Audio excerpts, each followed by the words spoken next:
Bekasa na adenti America onipa hwe ase na so obi hwe ase kora e kire sen. Onipa ahwe ase yentimi ndwane mfiri ho.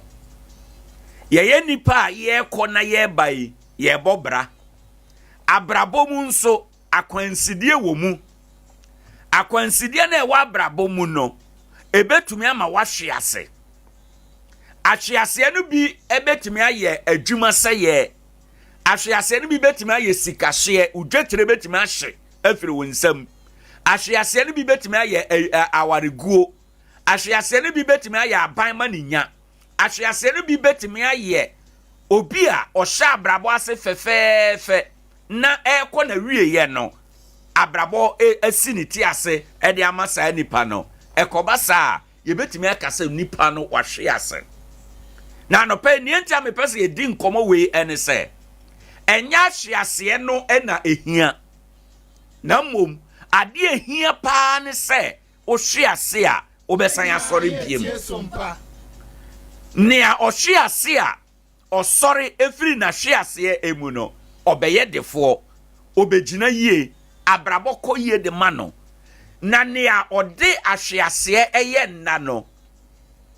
obesei ade nyina emu ene yahunu nipa bebre ya abrabomu wo ma hwe ase na wasori a ene waya adefo ena yahu nipa bebre nso e wa abrabomu a wo ma hwe ase na wansori biem enti ene waye kwasampafo ye de wo mo ye bibia enyeye enso emre bi no na sa nipa no oye odefo na ode ne ho okasa abusua tie bi asemsi na oni ho a abusua ntume nko enso ene wababa ye kwasampani ewo abusua no emu efise wanhu nyansa ansore ewo na hwe ase emu 90.7 FM edia na ye pesa yesua efi ha anopedia me pesa me de cheche wo re na me de show nkrane ema wutumi de sore ba efiri wa hwe ase emu ene se ahwe ase ne de wo ye den a obehwe ase saa na abrabote na mmom wo hwe ase a kentene wo ho na sore efiri ahwe ase no mu kane no na wo ye aban adwuma na wo din bebre edumre bi sa adwuma no afiri wo nsa bi kura ye yi wadi wan ko retirement ye yi wadi ba wo ba ye no wo de sa adwuma no mu animonyam na wo no wo de no abo ho safo hene ena wo mpesa wo be ye adwuma bia ena wo bu adwuma bia se sa adwuma no ye nkra adwuma enti wo nkoye obani na mosa na jetre kakra wo nsem na no so akɔhye efiri ho no mo kro no ubehu se na ye kwasampani na kwasampa abrabo asase ba wakwan mu na wasase enom nsa na wasase enom cigarette e de sa ne ma na cheche wo re keke but emma solution bia wahwe no enye problem but sorry efiri ahwe no mu anopay sorry o na wo so e na asem yi eda abrabo yi eda wo awo so abusua de ewo ho bebre o ye kase yensom ene nipa nokre asem sisesia na to hu na ofre obi nsomi mu o obi betimi aba be so mu na wuradan mu na ye nkode eye wo wubotom eno nti na esa wo sore efiri wahwe ase mu ene kane na wo ye MP ena ne wonye MP biem ansa na be kwakodi MP no bia na wo ye teacher ni bia na wo ye nurse ni bia na wo ye adwuma bia ansa na akodi MP se wonye hwimpo na akodi MP a ne wadi MP awie wonya adwuma bia ade na mfa sekan kwa afuom ene ya hunu MP fo bebre a wo ma wie MP adwuma ne yo S gracia de ma wo nom ene obi de ne de atoka asan obi de ne de asifie asan ewi ase no ene ebebre osre ansa na wadi uhunu ebinum a omo ho mobo se na DC for de kra de bobo omo ho mobo chen tawisie abusua me pesa wote ase se ade bia na wo ye ade bia epeja wo na ene watofom no eme no nya wakwanside se bade kura na wobekro na ebesanya ma wasore aba besi wo nadaye mu a media mema dwene mu megetom se wo sha ase efiri ho a eye efi se yefiri baako ansa yakomieno ye woni pa bebre ewe ye man mu ena me maame amoame ena me papa amoame ena me wofa wosika onya adwuma bia osore wosifa akon se ne wofa no nkran na ote a oba na otetatetare ne saa na osuma no anya bia no ye omo kwa obenya 200 cedis bia to no botom eno nya abrabo wahwe ase sorry firi ahwe ase enumu na so ochena ofa no anywhere wa ofa no wa maye ofa no okose ne nkran wa Nkoranza ha ubeye den na wabobra ubetindu wani ato wofa so saa kopema wieye ababawa enti emema ho adidie se ebia meko bema we ho a obema me ebia 50 cedis we bema me 200 cedis we bema me 100 cedis enentu to ho odon sa sho dem refam ompe biribi na waye ommo ho so ena usi ho unye ababawa nkosi awieye o ne anema ye fra wa ababawa no mfie mienu mfie miensan wo ya nimu yi uhunu saade no biem ene de krampo na nyame aye mma domama yesi bibi de makeup saaba ushi ama ya bontena omanim soche mane nko huru na nim hwe basa what I say me pesa me ma wote ase se bo wo ho so sore waka yere wo ho ye adwuma emma bibi anya wakwanside adwuma no sua hwe ye kabrofo kasa bi say use what you have to get what you want sabrofo yi ebinum ti ase in the negative for the awo epere nia wo pe no ebinum dwene ho ewo ne bone ekwan so nya ne bone kwan so na me ne wo eka nia me ne wo kan se ababa wa wo de wa dress shepe na se ensuo esi uti so se wo tona yebeto wunsuo agya obi ade yebeto wunsuo agya obi ade because wo de ahofe bi abata ensuo no ton eho ebema obi apre se obeto wunsuo kane echen obi ade enti me pesa wo te ase anopa yi se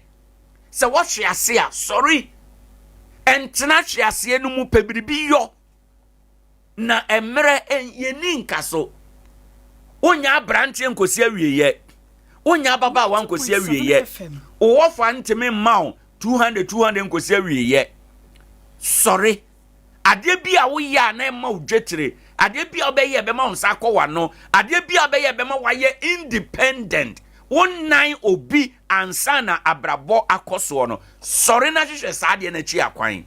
sorry o na hwe ase de eye den ya nipa be hwe ase nanso o hwe ase a sorry ema bebre akwa awade ama awade na gu okan na menware biem na menware biem sa ukwa awade baako egu ye no nkyere se ukwa awade biewa awade no ebegu me pesa wo te ase se ahyease na wahye udwetire na ahye adwuma na yayi wadie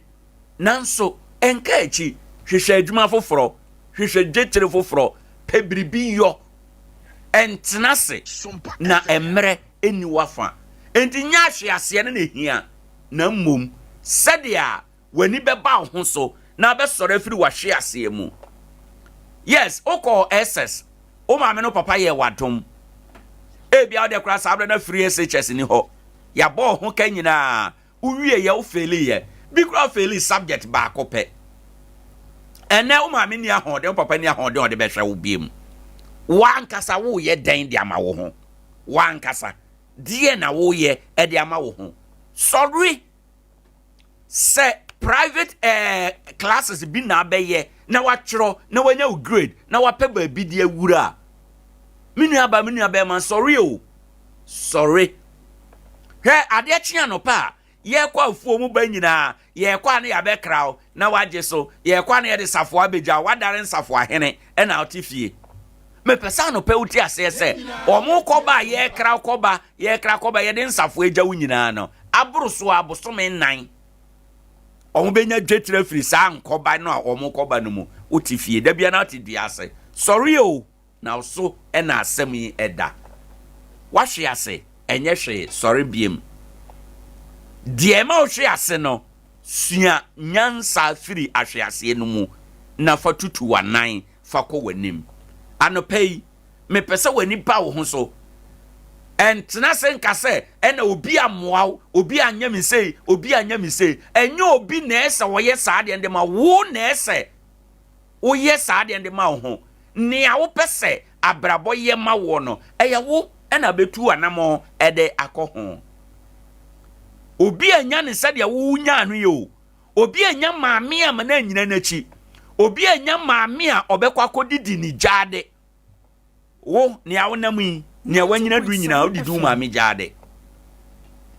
enso sifako na afi no nyina kwa ba behia na to ho ena adwuma ni oman mu adwuma ni oman mu so nkrofo esidan adwuma ni oman mu so nkrofo etoka adwuma ni oman mu so nkrofo ebobra usifako usi apetesi ba usi drinking sport ahodo usi nkwankwa anu ase osora na TV na hwe game na wo hwe football ball no so a wo hwe no bronyini bi na abo ne ball agi ne sika gu no boto na wo so na wo hwe na ehia abusia TikTok na wo so ra wo ne nam ho no nkrofo eye de nya sika eho na wo kɔ no de na wadwene ho kwan be na ebefa so a ebetimi ama odwetire afiri ho sorry o na so na asɛm yi da anopai pesa wote ase ese onipa ahwe ase enye na wieye enti se wahwe ase a ma wani mra wo ho so na sorry biem sorry waka sadia nano Jacob ka che ne ba do se wo be kentene wo ho a sa no pay wo be sorry a sa no pay wo be bo ho so a sa no pay wo be mo wani aba wo ho so na waka se mekome maame asase no so na makwa akodo afia ebai anase midimiti bedom efise yawo me bema ide na kire se e wosa me bere me mogya ni yawo me oba ide mini obia mini ani daso obia mani daso nyina ne de ametumi de ma hoden aye na awurade ahira so e de amame wahwe ase a sorry na ahwe ase enye ohaw na mom nia ohwe ase a ontumi nsɔre no ɛhɔ na ya ɛhaw no egina adehye anopai mafutu semni se na mema wache na mama wakɔ aba na makai wo se afe no kɔ na wieye ɛde nkra na wadwene ho die na anko ya ma wafi na kwan be na wadwen asusuo se afe a ɛbai opese otu anamo ɛde ɛfa wahwe ase enye ɔhaw na mom ɔhaw no ye bra wan tumi ansɔre amfiri wahwe ase mu enti anopai sɔre firi wahwe ase mu bɔ ho so kenya wo ho na awurade bɛboa wo anopai obadwema betie me ntete kwa bɛyɛ asɔden obɛfam obenya ɛho asotwɛn midin ɛde ɔwo ahene ɛchampon anopai baabi a yɛduri yɛdan yɛ ho yɛafa nkaebɔ sɛm taw yɛwie nkaebɔ no a yɛbɛba bɛfa no nsia kasebɔ no nsia kasebɔ na chi na kyerɛ sɛ yaba yankasa yɛdie mu aba abedi enkomo good morning nsiafo yɛsan ema mo nyinaa akye ebiem akasima me yɛnsa na abo anopai no nsia anopai nkaebɔ sɛm kakra ɛwɔ ade akye bia so enie Tony Deco trend ofrefre yɛsɛ bronya na eba no opɛsɛ utwa wo fie o office o demo o hall utwa hɔ no nyinaa bright na obetumi aye ne kama ede amoa mo wani aso wonomo etetare wall stickers no bi POP installation no oye bi na say yempenti wo dan mo ana wo dan ho obetumi aye ne nyinaa ede ama oye POP decor na afi room designing home decoration na blanketings no osan ne nyinaa ebi ofre na obekwa akoye say adwuman ede ama wo mo Nkoranza mu heya ubeti afra wa dwadie kwan so 0245 232160 na wone wono eni eho enkomo Obo Heba and Medical Research Center Dr. Obo say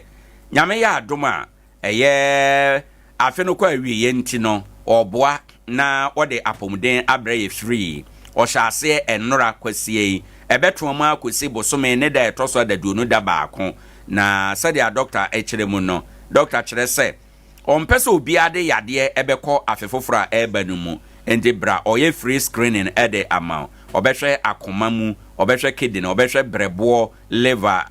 obehwe adwene asiche dodo wo nipaduam ne nipadua no mu akwa nyina obehwe mu ede amount ose eye free untua sika bia na mom ohwe wuwie na sɛ ɔhaw bi wɔ akyire na ɛsɛ wotɔ ano adura ɛno no so kora mpo no wate so ɔhanche mu adua asante sika ketewa bi na obetua ebi bɛba so wɔ Nkoranza de hyeman baabi a ne clinic no wɔ no kaasoa wɔmo ɛwɔ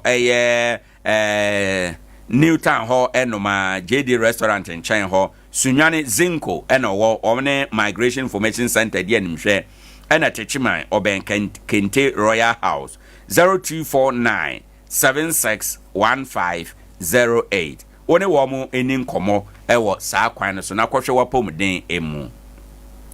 Queen V eguso anopai okaka yese wo de ewo na badwa so ene nti bra beje de ade kodi bronya no bronya bia obehia ewo eye waduane waduro ana adudwuma bia Queen V e de ewo na ba ena anopai bomoden se obefre no 0244 361008 Queen V etumi de ewo no mane nti wodi ane se befre no wa kire dodo a wo pɛ na wa ye o mobile money ama no wo ye mobile money no mane wie a wo be hunu kwansima wa boboa no santan ewo no aba na ye de abro 0244 361008 omaima anopai nkai bosem no ne nyina enie wei echi ebi babie wa ye be sande aba be somo abia ye be ya ahoboa na yafa nunsia kasebo ye ba ade ache bia ebeto aso. Good morning.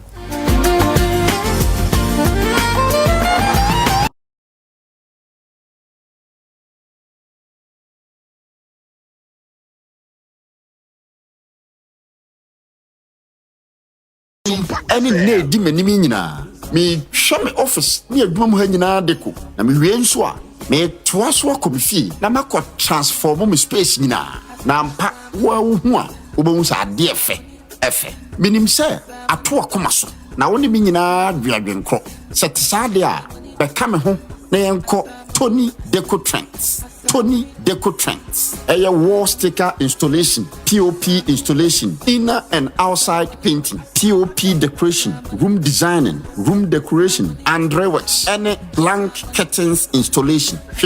Tony Deco Trends. A chakwan, Nkoranza Bono East. Your number is 0245 232160 0558 129499 0539 628289. Tony Deco Trend.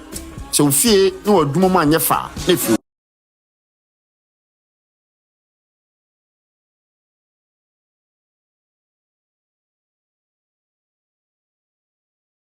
Edru hobiamu Sarawan Media we chance mesi ne kuku sisa wobebo amenyanka ekunafo ni wisie didi bronya bia sompa atchede yegusoa Sarawan Media ya wo sompa kumase sompa Nkoranza sompa Sunyane na ka kira wabeka ene sompa tichima ni senti se we ye krani na wo Nkoranza ni nkro tu edidi so ya se me ye pa 20th December okrani a wo Nkoranza wobeko sompa Nkoranza wo mane Ghana Commercial Bank na wadan kro akwaje wo ka Nkoranza busia ubeko Nkoranza busia police station don kron kwanta monso mobeko akwaje mo car Nkoranza bredi ubeko police station wakwaje mo car 20th for krona ekrafo am wo Sunyane mobeko sompa Sunyane aye one night market na monso makwaje mo car 20th December no a ekrafo am wo techima mobeba 21st clinic Sunyane kwanso akaneji bank dani na monso mababeje mo car shanen so se card nyina mobeje no 20th December na da ye che niema ni 31st December Nkoranza ene nkro to etwa ne ho ahia Nkoranza busia Brady don kronkwanta ya musaka card no mobeko Nkoranza Sompa woman Ghana Commercial Bank wodan krom 31st December na de adofo ne aboafo dom ye makwa akogye de 31st December no a ekrafo am wo sunyane mo so mobeko Sompa sunyane ya ye one night market na makwa akogye mo niema hyane so ye pa ekrafo am wo techima 1st January mobegye mo niema techima community center na ne nyina wie ye no said ya fie twam ye ye no ye ne enyanka enyina ebomu adidi 14 February 2025 Kumasi Jubilee Park we akwanya kese pa ja wonyi wo firi moma ye nyina fa ye wo hyi na Sompa de e market ya pa Anokwa maji Hamedi. Me party ni jufwa na maji Hamedi. Sompa television so sauti enka obono ne afumantem ne mu a Sompa 98.9 FM ekuta mu se obono iso so a Sompa 90.7 FM ekuta mu anopai na asantemantem ne mpota mu nyina Sompa 93.1 FM no asoguso awuti ensemu a ekotwi kobrema ko batane yetwa krehinke ebo pata bibrisa pasochi wo mayimo ene akekese ni anopai bebia wo bia ne yeba na yede ababesomo ensam ne dosom na poso ni mampeni da John Dramani Mahama kantama dinsi awiabu aguso se free SHS no enya dia wo betwam ebekoso atena ho na wakwako pesika dia babehim ameso abamfaso ama omamu ne nyina na National Association of Graduate Teachers so no ere adesere to mampeni da John Dramani Mahama yasa so ato abayi ne foforo so mbesere free SHS omre bia akwakota Brazil jafo anim no ebeya wo mo entwentwen so ansa na senkomodie bi wachira won madia sana so begya tumo mo akwakogia tum na West Africa Examination Council ye twenty afane se wa ekempenfo egusu esre se sempenfo amo musika wasi exams no ye nuanom nketo no kokotre no kozibro ne kan se mark ne be din ene peso modi nsunsanso no abeto omamu ne nyina anim weni afoforo pi na yakekese ne se kasea bia wo bia no peye bane de ababesomo 21st clinic ya wo sia take ntine no a twetwe wo no yetutu ase de ama wo mo na aso ya sinema no peye bia wo bia ne yeba na ya ababesomo ya sesia take ntine no ye ntine no a efusisim efa oto ase efa osrenim edekosi eye ejese onanko kom dekosi onantu dekosi onampono so no etimetwa ya ne bidi akwakose dutuo ne duabonom ene ho mpempra wade abusianfo nya bibia ne yehunmu mu asemetoda odwani echa ya sabia ma doctor fo onya doctor fo ayade no omo ewo hunim die wo hu sue hunu a ya na ebo pa 21st clinic siatika die abusia yetu ase ede ama yo mfidie o doctors were necessary womo abokui wo yade no ho esa nyina ho a womo ebitutu ase de ama wo Sompa chade mfie miensa nie na Sompa FM ne Sompa TV ya ba mo na so afibia ne yesere mo dwato amo se emre afide kwawie yese ye nyanka ne abisia ne ekurafo no ya na mpempi yetwa wo no magya ya ne yenwene kra nko wo mo so kra na no nti na Sompa mfie miensa nie a egya ye ba mo na so afibia ebela la sula la besere mo no mo anyimani amfa hinta ya fe no so no ekwawie ye bio eno nti ya so de obenya bia emo anwa atade chese de ode madasani bia ejara chechire beba nanimu no eno ne yesro se fa bekai hwan na yemfa ema enyanka no ebia na ode ne de opeso ye ni sika mobile money number no 0598 5598 02 0598 5598 02 di ebeba Tarawan Media na se Blessed Foster busia unum ena no pay wo mo ebo mi chidom aboma donti ama me vimo a bia wo bia na no pay yetimi abade aba besomo me di no ensesan na yebo ma lebia boga enye brena finsem no yenkomo ankasa emfa emamo ya de mo hyase e de every man penny da John Dramani Mahama man penny ya sa so ato abayi ne fufuro a eja wote apatamu atwa ne so domfo ya dom eja ketremada abujemo je die mafusa ne yante tinkabone bia na eja no mpe etotwa no mpe so na we de tetawe de so a January bosumia ye kwa akorem no ne de toso enso obegina Independence Square bonten so no we so ye akantema densi awi aboaguso e Ghana fo nim se osayi yade anopa awie nwumra na jode siom ye frɛ no obesore na obabidi oman nim na mampani da John Dramani Mahama e de atuga se enim guase ato MPP amanyuku no wo se ode be yesu ahunu pa o mane remfi da se tumi no ewo omam oman na de hye ensem ne mum enye wo politician no a ana anaasɛ mampani anaasɛ mmarahyɛ adwani a adehyɛ no apɔne kakra de ama wo no ɛnyɛ wo nsɛm ɛna tumi no ɛwɔ wɔsɛ MPP foɔ bɛyɛ adwuɛ ɛma kyɛ sɛ tumi no wura wɔ mu a ɛmɛduru baabi nneɛma na nsɛm fata ɛna na wɔn ɛde yɛde ato wɔn ɛwɔ abato a yɛkɔto no na ano ɔdam no wɔso wɔde tu no koto dwam na ɔde ato n'ati kɔ ne mampani a wɔba bɛdie ɔbɛma no akaakae ne paa wɔnkɔyɛ biribi a ɛbɛkyɛn so aseda ɛna ɔde kɔma ɔtwɛdeɛ mpo nyankrompɔn ɛnra na ɔde saa nsɛm yɛto dwa. Thanks to the Almighty God for a peaceful and successful election. Anytime we're about to have elections, people have anxiety that the elections might end in violence or in unpleasantness. But always God comes through for us, and He makes us go through it successfully and peacefully. I cried unto God and brought my supplications to the Almighty, and He responded with bountiful blessings and success. And for that, I give Him thanks. This victory can only be divine. God assured me in my heart, and I knew. He spoke to me and said that He will bless me with success in this election. But I did not know that the blessing was going to be so bountiful and that the victory was going to be so massive and so dramatic that I give Him all the thanks and blessing for what He has done, not only for me, but for the whole of Ghana. He has done good for Ghana because it belonged to us, ourselves, and did not recognize that it was God who gave it to us temporarily. So God has made us know that power belongs to the people. But when they have reached their limits, they will show you that real power belongs to them. And that is God who gives that power. And so, just as our colleagues in the MPP might be feeling very pained by their loss, it should serve as a lesson to those of us coming into government. Abzanfo nti we ye mampani dada John Dramani Mahama Gunja de se konkro tija taguma so prosoro wedi ayasa so ato abayi ne foforo a wote apatamu atwane se obisaye ena yete ne nken na eno akire wone radio station bi wo America bonten so edi nkomoye from Voice of America na ato wo manim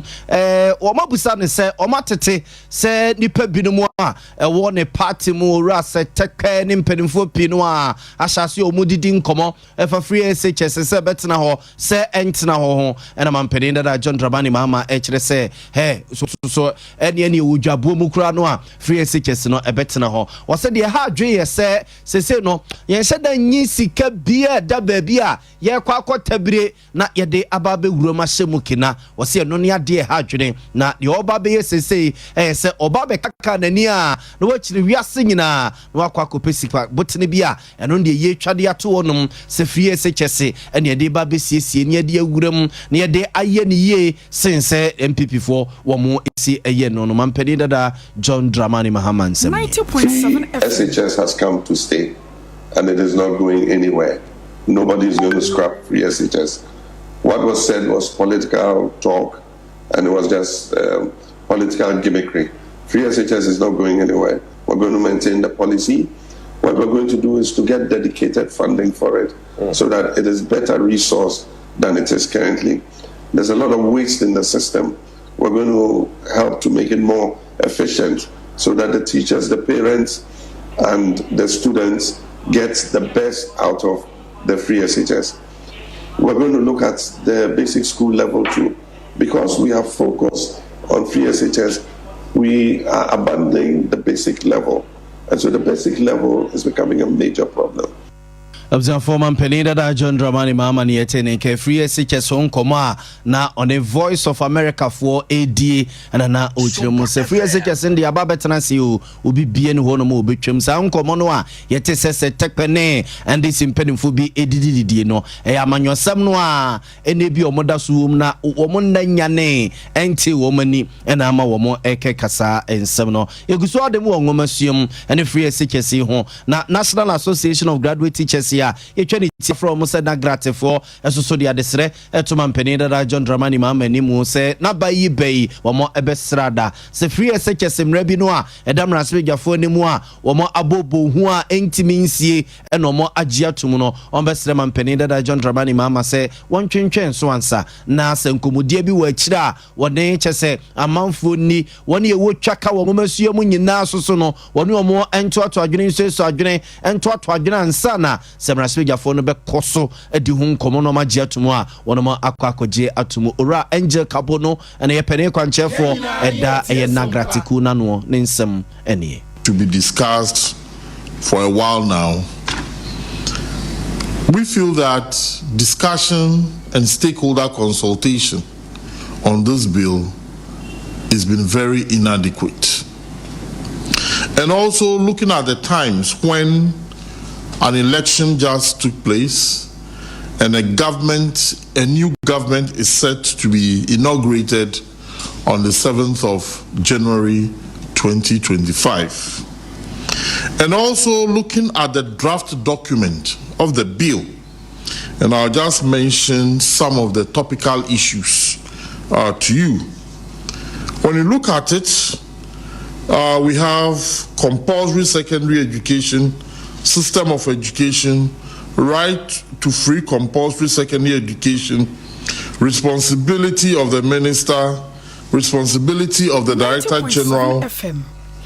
Observant we a penny kwanchefo a woda a National Association of Graduate Teachers Trinity Afenese na gratiku na no ora Angel Kabo no na yete no enke we yemra na kyese wono so ede ne nsusue eba ede afafri SHS mra no a eda mraswejafo animu a mraswejafo guso ye nunu wo ho no se abanfoforo yi ben enke be ye pa se omo ede beto ho na se jankomodie bi wachira a womo edi omo fi se enkomo no womo ni ensiase disabane pepre no ho kokogitumu a enhyeda emwama free SHS no entu empone eguso ademu ngomasuam na West Africa Examination Council Trinity from se wayekefo esrat na ya ehwe o man ngomasua ho nsensem so se omusika bi aba bedi wo nsem eka bi aba de wu no so mo entua kakra mfa ma wo mampone ebi ama wu no a ebe den se wase exams ya na no yenuanom nketu no kokotwero ye no achechefo no create ma mark impone mpese omo edin sunsanso no ababetu bigwasrede ora John Kapi one hwani amansa de nkomo ema West Africa Examination Council ye frene se wayeke no wokyere se e kare de mpimanimu e kane mpimanim ne ka no omunim se yire so paso se dani a e soso na ababe sosomu e ti se nane kyere ya asaban ampone bi ama wo mu a wase exams no omuntimi mark impo ene mpese omo de ababonten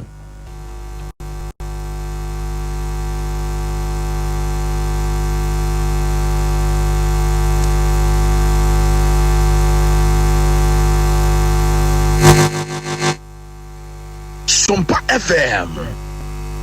Sompa FM. Sompa FM. Sompa, Sompa, Sompa. Sompa, Sompa. Yenina yetie Sompa. Sompa FM. For 118 million Ghana cedis. As we speak, no amount of money has been paid to us yet. We are still waiting for the Ministry of Education to release funds for us to be able to go ahead and fix those scanners. So obviously, this has thrown our work out of gear because we intended that by now would have been processing the results because, as you mentioned earlier, the marking of the scripts is done. That is for the theory and the practical aspect of it. Now, the objective test component is what is outstanding because we've not been able to fix those machines. We thought that by the 19th of this month, all things being equal, we could release the results before the office would take its Christmas break. So far, we've enjoyed. For we a John Capi one a sheni amansiding comoma waye kejuma no and na ochechi nsemu ede acheni yemfamu fringu mesuyamum na yemfamu nkwapum dinimo na anwa da ne beto yase shepete yade cholera yi yese atiesim e manta mahudu binomu wo mayimo ene o konkra pumpune mantamo e ko eye atoe mantamo sese ya kese yade na no shepa nipa so afemu awu no enye asamketwa eno na ukọ atoe mantamo sese ya empedinfo mo shapum de ho nsensem so ayene say ifri nekwe enajuo December bosom de tosu dunsia de kwa akoni ya wada ne fiada so de omoba be nyina se omoba be hyase na ne yakwasibure ne kan se eye vaccination no onomo ahyebia se wato emantem se beyo na sepete yade no enye nsem wato emantem ne mo na enka omamu ne nyina oba pani a wono na eja eba no public health nsem a oye abedi wo atoe mantem ne mo Dr. Gifty Amugi na ocheche nsemu say de kire yen of the surge in the cases of cholera in the region. It has become very important that we vaccinate the populace. The reason is that the vaccination would improve or increase our immunity to the cholera infection. What we need now at this point is to drastically bring down the number of cases that we are getting for the cholera. I repeat that this is not the first line or the gold standard in controlling the cholera management or the cholera outbreak within the Observant way a Dr. Gifty Amugi Okwato Emantemua Penimpa Bedi Echra or she public health funds and summer enono anana or church in Simo ede achre shepete ya de coded anoa just say agent Samoa to Emantemno and she say ya upon the jume phone Dr. Foye and ana oboboso kakra ede achre and yemfamo and call Winniba Bonten's way. Now Posty Penny or Winniba a DSP Gabriel Cheye Bois and na Osha this year. Oh Winniba mpota munyina boss bambo de omonya posifoni womo amia mu pa ye nwensen so babo ne ata so no na enya de a bambo ho nsensem ebeje ne nsem ye popo ye ho na odofo ya doma ya kwakodi ebronyan ene ya to abawi a na nipa bi no de mresho mo nsem ye niema ensem fatai na DSP wosre se adehye ne nyi posifoni na obi bia so no o chefa ne wafam de wasa wo ye ne boa ma bambo ho nsensem sipisita no ye ne ne kire ya na pussy fondie womo ayede woso mo eyebia during elections you know everybody ebimu a report say everybody am kokodi the best say ebobi afa na ebia nipa usu ni say odona okodi body bia na nyo na kwa innocent person it's the best say mobenya police mu trust na cases be report to our police na masa city police to investigate as they are over can obi asem to our investigate you need to avail yourself now what say I should see any somebody or Observant to way a DSP Gabriel Cheye Bois and I attending Kanoko Winniba Bontezo Mantemoa Pussy Gumano Bono and a Dano say commander. In fact, I see an Konko ye or Bono and a half man no now Bono I have for Kalek a cooperative society for development onum aye amamreni amania yakwasibure kan say mobile banking services abusua one more ebi ano na one more kire say ebeboa ma dwedie ho nsensem atumpone na omo so a ade say omo ene bono afokale cooperative society for development edidwa so no omo ho anhare wonu mo pa empedimfo enchechirimu a omo ede ema yen kakra eni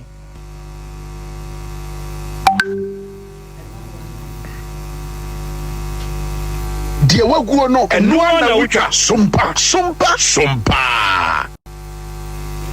die waguo no eno na wutwa sompa encheyempa se eye eneno entimi amasene yesena efata yɛbɛkeka nneɛma asiani na yɛkase ahodoɔ a ɛdi anim no yɛde nsɛm a bono ahafo Collective Society for Development wɔn mobile banking services a wɔn ɛde abayi mfaso a ɛde ɛbɛma wɔn a wɔn ɛne saa sikakrabea no ɛdi dwa ɛne deɛ ɛbɛboa nyinaa no nkyɛnkyɛn a wɔn de man yɛde abramu yɛn nyinaa wei so na no pɛ yɛn nsɛm a ɛboaboa no de ba bɛso mu no yɛmfa mu nsi ase yi na yɛnsɔre ama ɔman hene yɛ ɔde bu akyensa so ntena se biom fa de akyɛ bi adwumadie ɛntoa mo so akɔso yɛ so mu a David Chan ɛkɔba gyesi simpene mu ɛna ɛta mekyia no pɛ yɛ baabi a wo bia no ɛtumi ba yɛ ɛbɛbɛso mu mede ɛde nana yɛ aboa male bi aboga no pɛ so no yɛsa so amamakyia ɛbia deɛ waguo no ɛnoa na wotwa sompa sompanie ɛnwumnie sompanie kaseɛ bɔnie sompanie ɔsompapanie sompanie radio nie yaba sompa na ɛdeɛ na ayɛ wo bɛyi a ɔda fɔm asɔ ne yɛfunu mu emunumuni oh Mr. Entry ɛyɛ also yare ya tete be benfie pi nanso ne yam nnwo no da sɛ me kyerɛ no ahodo amato a me hunu hwe a ɛbɛyɛ nwanwa menyi ni sɛ what ulcer tamfo Haxa capsules any Haxa mixture yanum bom kutia ulcer no bia ma no anom anka ne ho atɔ no dadaada ulcer dro de ɛno ne Haxa capsules any Haxa mixture akom ne nkyeremu ulcer ye kura ɛtɔ ye funu ne ensunu mu etuma wo ye funu ekeka wa wogire wo ho a enye ulcer etumi ema wo ye cheko ebra wadidi awie so how eye ulcer de a kɔpɛ Haxa capsules any Haxa mixture nanum bom na ho ɛbɛtɔ pedudu atu a ko Okanshi drug lane Kumasi Dani Herbal, Takradi AA Mensa, Anafre 020-3822-855. Apinfo, abatanya wama won mofra no fo, ene mofra woni mfie dumienu enka ho. Haxa capsules, ene ne mixture.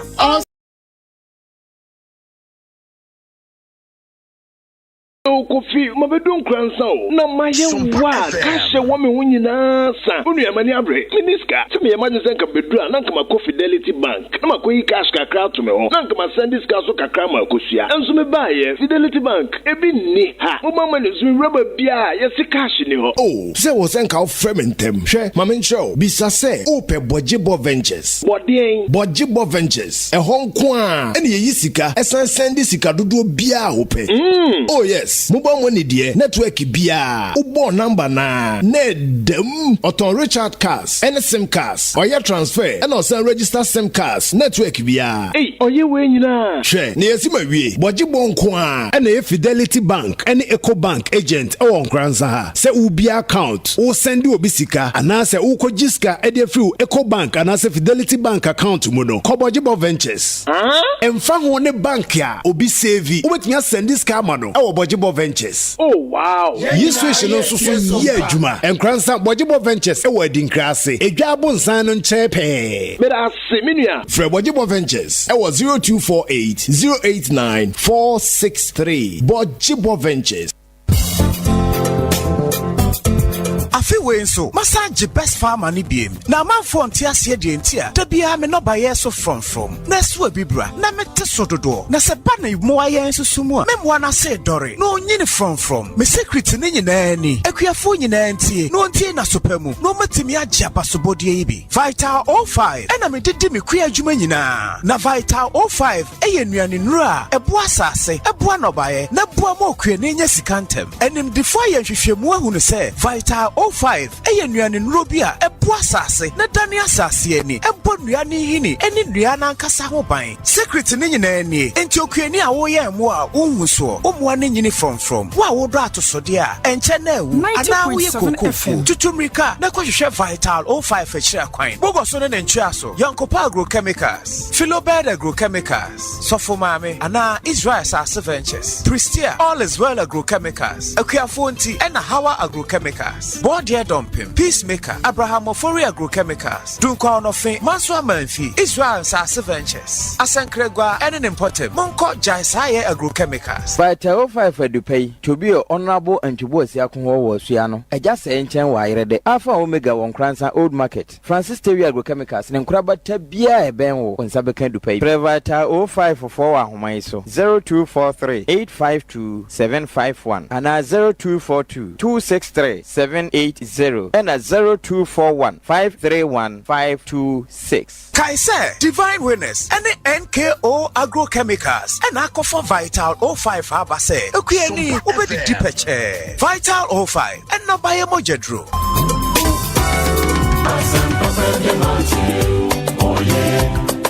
Ha, nanka me ya hoho wa Jerusalem. Ampa afe ene mehu skakrabia. Eteso e wa Ghana nyina e ya Baxo. Na Baxo by infinite aduonum nie 50 years. Substance awade som one customers transfer koso e ya savings account, current account, fixed deposit account, susun chihye, educational support system, eba no funeral loan, business development loan, students loan, women in development loan dia e ya Baxo. Ubetu ya beto shares no ya shareholder e wa Baxo. Na Baxo by infinite aduonum nie 50 years. Hooray! Ne sa suntina attachment da Assistant Backsword Union. And in the societies na Kabomu Eddie 50th anniversary in a grand style. Lunch no Kwesiada 31st March 2024. Easter Sunday our St. Paul's Cathedral bra. Nonkra abo pepepe. Yewia. Dwumadie bebre bekoso ewo bosume biemu. Emu clean up exercise, free health screening, kids competition, award ceremony. As part of Backsword social responsibility no donations bebre bekoso ewo institutions auduomu. Afe community engagement broadcast ama Backsword anyone clients Eddie Nkomo bebre Eddie afa Backsword ho and afe so annual general meeting and whatever clamasi dwumadie on November bosumi mu afe 2024 Touchman the Assistant Backsword Union societies ne branches are Kabomu ama anniversary yakoso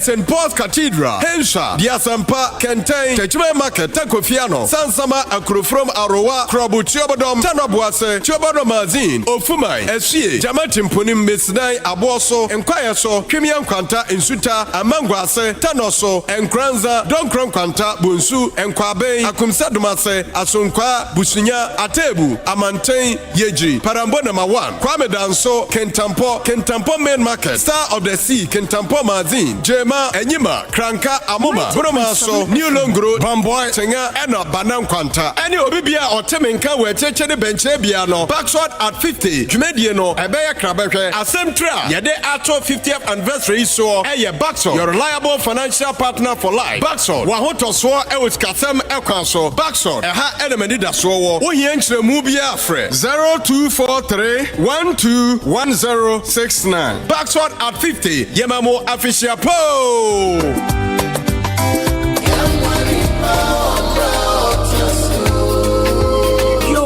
Ghana this year, a drew hobby a move. Sarawan Media, where chance to mess in a cuckoo sister Wababu, Amenyanka, a crafoni missing di Bronya Bia, Sompa Atshadia, Yagusua, Sarawan Media, Yao Sompa Kumasi, Sompa Nkoranza, Sompa Sunyani, Nakachira Wabekam, and Sompa Tichima, Miss Saints, Saway Ukraine, now on grandstanding in Croach, where did this way, Semi Pa, 20th December, Ukraine, one Kransa, Obeko Sompa Kransa, woman Ghana Commercial Bank in a Wadan Crew, Joka, Nkoranza Busia, Ubeko Nkoranza Busia Police Station, Don Kron Kwanta, Mosumabako Jemoka, Nkoranza Brady, Ubeko Police Station, Wako Jemoka, 20th for Krona, Ekranform was Sunyani, Ubeko Sompa Sunyani, one night market, Namusumako Jemoka, 20th December Noir, Ekranform was a Chima, Mubeba 21st Clinic, Sunyani Kwanso, a Canadian bank, Gadaida Denim, Namusuma Babe Jemoka, Shannon Son, Sakadi, Mubejino 20th December, Nadaya Chania Mani. 31st December, Nkoranza and Nkrotu Echani Weshi, Nkoranza Busia, Brady, Don Kron Kwanta, Yamusaka Garden, Mobeko Nkoranza Sompa, Woman Ghana Commercial Bank Wadan Chrome, 31st December, Nadia Dofonia Boaford Domoyen, Makwa Jemodi, 31st December Noir, Ekranform was Sunyani, Mosumobeko Sompa Sunyani, Yaya one night market, Namakwa Jemoniema, Shani Suyepa, Ekranform Watechiman, 1st January, Mobajemoniema, Techiman, Community Center, Naning said ya few tram we yeni enyanka eyine bobu adidi 14 February 2025 Kumasi Jubilee Park we akwanya kase pa ja wonyi wo firi moma ye nyina fa ye wonhyi na sompa de e market ya pa na free na for yonya bo for to me jina brand yes wa baba ni nya Mami adumei, mesere wa beyi ni eme so anso aseme. Na ahya ase fifiri gu. Ahwe ebi mpo bebobo. Enti sika kakra wo fa ko ye. Eho niema eni bebre se. Hwe, ebi mpo se gu kan ni mo. An atekwa ne hene na bro sana ase wo no. E na mehunu se store bi ho na me bowura ho.